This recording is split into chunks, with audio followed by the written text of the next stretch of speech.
150 मेंबरान तहरीक के हक में खड़े हुए, 168 मेंबरान तहरीक की मुखालिफत में खड़े हुए, लिहाजा तहरीक मुस्तरद होती है।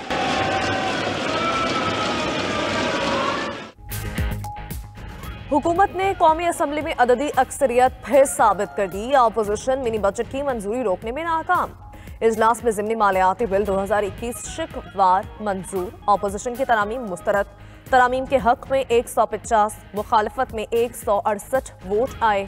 वज़ीर आज़म इमरान खान, अपोजिशन लीडर शहबाज शरीफ और आसिफ अली जरदारी भी ऐवान में मौजूद थे। अपोजिशन अरकान ने नारे भी लगाए, प्लेकार्ड्स लहराते रहे।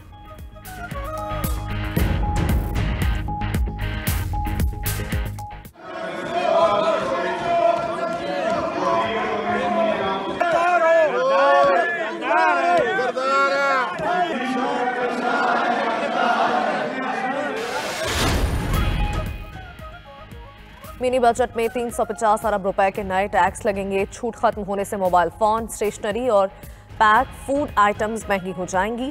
टैक्स वसूली अहदाफ में 271 अरब रुपए का इजाफा। 356 अरब जमा करने के लिए पेट्रोलियम डेवलपमेंट लेवी 30 रुपए फी लीटर तक बढ़ाई जाएगी। मिनी बजट में तरक्याती बजट पर 200 अरब रुपए की कटौती भी होगी।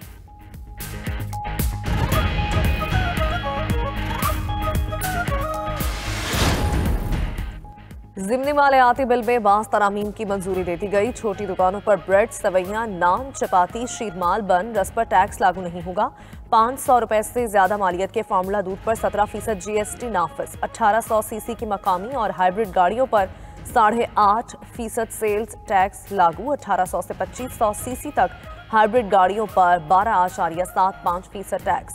दरामदी गाड़ियों पर 5 की बजाय 12.5% टैक्स आए। तमाम दरामदी गाड़ियों पर फेडरल एक्साइज ड्यूटी बरकरार। मकामी तौर पर तैयार करदा 1300 सीसी गाड़ी पर 5 की बजाय 2.5% ड्यूटी आए। 1300 से 2000 सीसी तक मकामी गाड़ी पर 10 की बजाय 5% ड्यूटी लगाने का फैसला।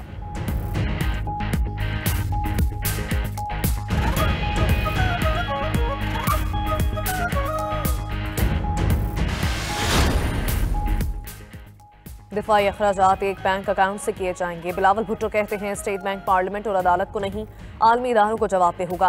क्या एटमी प्रोग्राम को महदूद करना आलमी एजेंडा नहीं था? स्टेट बैंक बिल मुआशी खुद मुख्तारी पर डाका करार देते हैं। स्टेट बैंक के बिल से कवामी सिक्योरिटी दाव पर लग जाएगी। मुआशी पॉलिसियों की वजह से मुल्क का हर तबका परेशान है।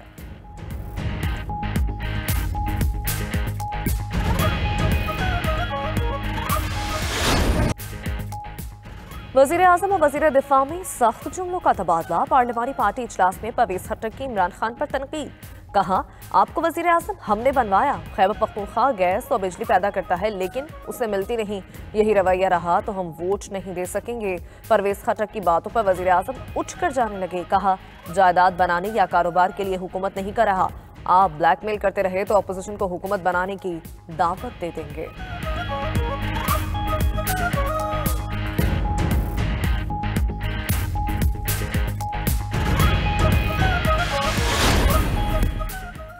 अपनी ही जमात जो सुलूक कर रही है, इमरान खान जैसे शख्स का यही अंजाम होता है। अभी तो शुरुआत है, यही अल्लाह का निज़ाम है जिस पर दुनिया चलती है। मरीम नवाज का ट्वीट। मीडिया से गुफ्तगू में कहा, पहले ख्याल था इस हुकूमत को मुद्दत पूरी करनी चाहिए, अवाम अज़ाब में मुब्तला है। अब हुकूमत गिराने के लिए कोई भी तरीका आजमाना चाहिए। वज़ीर आज़म इमरान खान ने अफगानिस्तान की सूरत हाल पर अपेक्स कमेटी का इजलास तलब कर लिया। इजलास आज दिन 12 बजे वज़ीर आज़म हाउस में होगा। वफाकी वज़रा और अस्करी क़यादत शरीक होगी। अफगानिस्तान की मौजूदा सूरत हाल पर ब्रीफिंग दी जाएगी।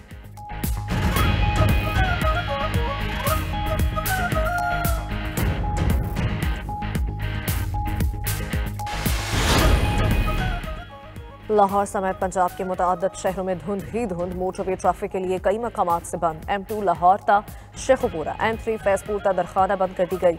लाहौर से सियालकोट M11 भी बंद। लाहौर के अल्लामा इकबाल इंटरनेशनल एयरपोर्ट पर हद निगाह 50 मीटर से भी कम रह गई। फ़ज़ाई ऑपरेशन मुअत्तल, परवाज़ें मंसूख।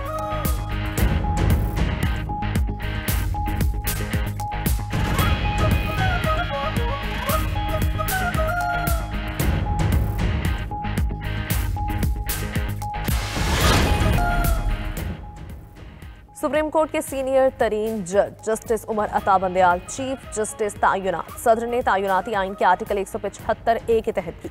जस्टिस उमर अता बंदयाल की बतौर चीफ जस्टिस तयनाती 2 फरवरी 2022 से मुअस्सर होगी। चीफ जस्टिस गुलजार अहमद 1 फरवरी को रिटायर हो जाएंगे।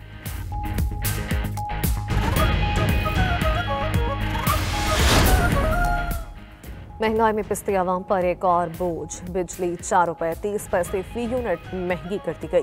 नेपरा ने बिजली की कीमत में इजाफा नवंबर की माहाना फ्यूल एडजस्टमेंट कीमत में किया। इजाफी रकम जनवरी के बिल्स में वसूल की जाएगी। इजाफे का इत्तलाक के इलेक्ट्रिक और लाइफ लाइन सार्फिन पर नहीं होगा।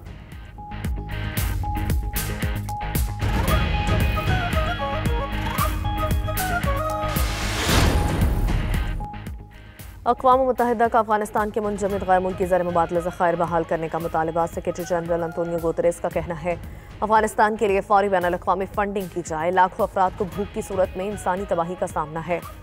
अफगान इदारों को सेहत और तालीम की फराहमी में मदद करने की इजाज़त दी जाए।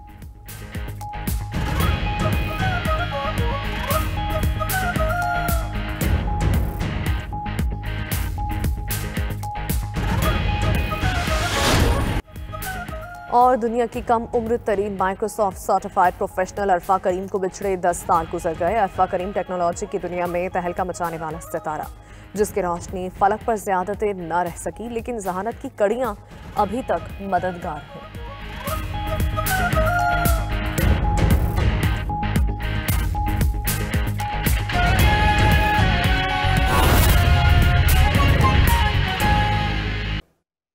वफाकी वजीर असद उमर की कौमी असम्बली में फिर धुआंधार तकरीर। ऑपोजिशन को निशाने पर रखा, कहा आज जमहूरियत का हमें दर्स देने वाले अपना दौर भूल गए। ऑपोजिशन का शिकस्त खुर्दा लश्कर यहाँ नजर आ रहा है। हम स्टेट बैंक को पाबंद करने जा रहे हैं कि वो अफराते ज़र को कंट्रोल करे। उन्होंने स्टेट बैंक से कर्जे ले लेकर मुल्क डुबो दिया। हम सब के लिए कर्जों का रास्ता बंद करने जा रहे हैं। ये जो आपको ऑपोजिशन का शिकस्त खुर्दा लश्कर यहाँ पर नजर आ रहा है, ये 20-20, 30-30 साल से सियासत में थे, लेकिन जमहूरियत इनको पिछले 3 साल में याद आई है। मुझे पता है बड़ी तकलीफ होती है इनको, प्लीज तकलीफ होती है इनको। No cross talk please, no cross talk. अभी ये फरमा रहे थे कि जमहूरियत खतरे में पड़ जाएगी अगर 3 दिन तक तकरीरें ना करने दी गई। आपकी हरकतें क्या थी अभी बताते हैं। बताते हैं अवाम को। सुबह से शाम तक ऊधम मचा हुआ है, महंगाई महंगाई महंगाई। वो और बात है कि पाकिस्तान की तारीख में सिर्फ 2 दफा हुआ है कि पाकिस्तान की कंज्यूमर प्राइस इंडेक्स, जिससे अफराते ज़र नापी जाती है, वो 20% की सतह से ऊपर गया है। सिर्फ 2 दफा पाकिस्तान की तारीख में हुआ है, 70 की दिहाई में और 10 साल पहले, और दोनों दफा पाकिस्तान पीपल्स पार्टी की हुकूमत थी। हकीकत ये है पाकिस्तान के अवाम के नुमाइंदे उनकी जिम्मेदारी लगा रहे हैं कि अफराते ज़र पर तुमने नजर रखनी है और उसको कंट्रोल करना है। मुझे ये बताइए पाकिस्तान की अवाम के कैसे खिलाफ है। 2.5 साल से इस हुकूमत ने कोई स्टेट बैंक से बोरिंग नहीं की है। ये जो बोल रहे हैं ना पाकिस्तान खत्म हो जाएगा, हमने 2.5 साल से नहीं की है। और जैसे मैंने कहा कि अगर आप आज की हकीकत देखेंगे, जो गिरे हुए कंधे हैं, जो इतने तूफान के बाद मेंबर नहीं इनके से जमा होते, शिकस्त पे शिकस्त होती चली जाती है, तो फिक्र कोई होनी नहीं चाहिए। इमरान खान अभी भी वजीर आज़म, आगे भी रहेंगे। आज तो कोई हमें जरूरत नहीं है कि कर्जे लिए जाएं कौम के, उससे मुल्क को कर्जे में डुबोया जाए और उससे फिर आप खड़े करें दुबई में टावर, उससे बनाएं आप सरे के महल, उससे बनाएं आप पैनामा के जरिए एवन फील्ड के फ्लैट्स, उससे आप हीरों के हार जमा करें स्विट्जरलैंड के बैंकों के अंदर। अभी तो नहीं है, लेकिन आइन बनाते हुए तो ख्याल रखना पड़ता है ना, शायद कल ऐसे लोग दोबारा आ जाएं, शायद जो अवाम के हक के ऊपर डाका डालने वाले आ जाएं। इसलिए हम हमेशा के लिए इनके ऊपर दरवाजा बंद करना चाहते हैं कि पाकिस्तान के कर्जों को न डुबो सकें।